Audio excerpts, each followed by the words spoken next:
Good morning. I'm here with my service user, Selena.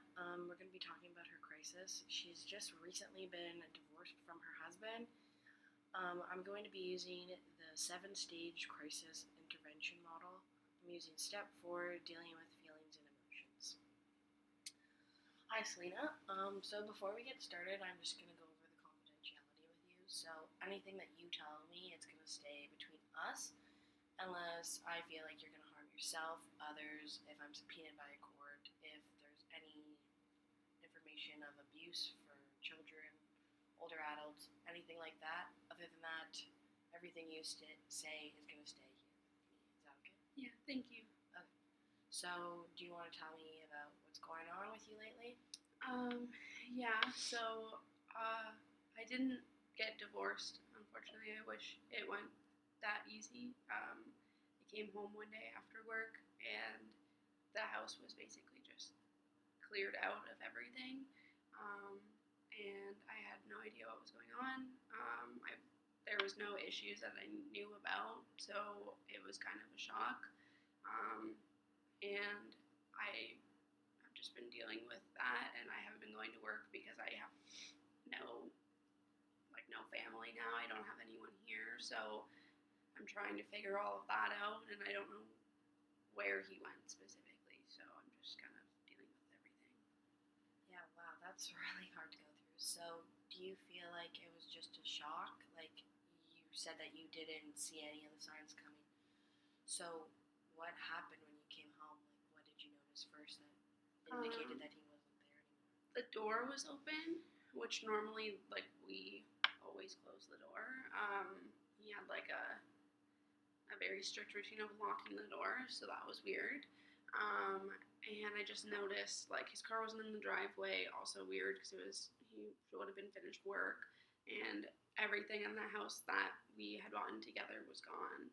So a lot of our furniture, unfortunately, and just a lot of our stuff. And when I went into the bedroom, things were just cleared out, and I don't it looked like someone had broken in, but I heard from a neighbor that they saw him, so I know that it wasn't anything like foul play, but.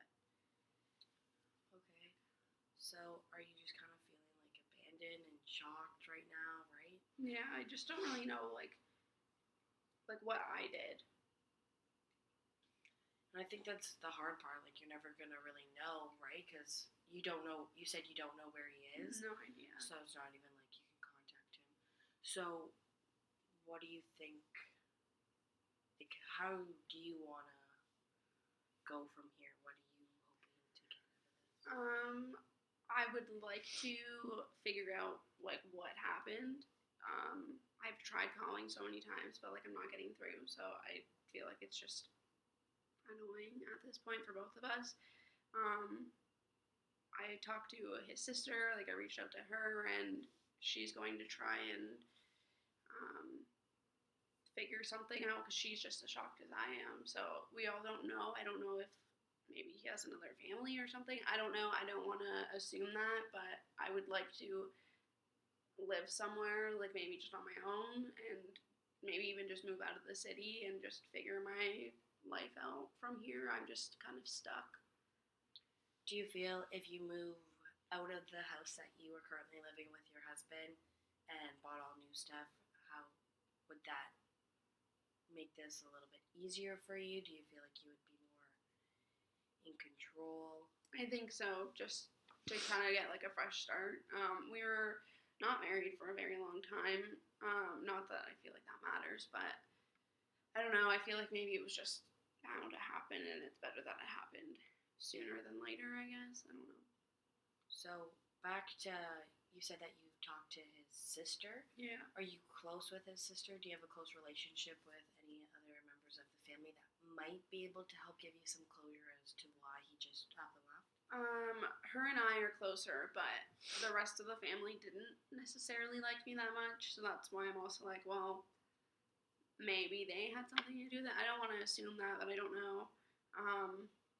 But her and I are kind of close. She doesn't live in town, so it's not like she can just come and help me. She also has a family, so I'm trying not to bother anyone with my issues, but I just need to figure things out. Like, I still have a house, which is awesome, but hardly any furniture, and it just feels kind of empty now. So I don't know. Yeah. So you're not close with his family, I take Mhm. it, but do you have your own family, or do you have close friends who you can lean on for your support system and help you heal in this time?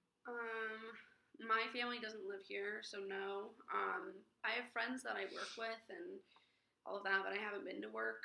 They know what's going on, so I have the time off, and they've been coming by and visiting and telling me that I can stay with them, but I don't want to. I would rather just kind of figure things out on my own. I've always just rather do things on my own. So work is being really like compensating with your Yeah, time of which need right now. thank God, or I don't know what I would have done. Yes. They're being really helpful, which is nice. So do you think? Well, you said that you don't. Your friends have offered for you to live with them. Do you think that you would be comfortable enough with your friends to maybe say, "Hey, I appreciate the offer, but like that's not actually what I need. Like I actually need this." Like, do you have that relationship where you can be like, "This is what I need right now"? Are you able to help me with that, or Um, like any they're relationship like that? kind of like they're understanding, but I feel like I just don't want to take up their time. They have families, they have lives. Like, I just don't want to involve myself in there. Like, I don't want them to involve their life in my drama.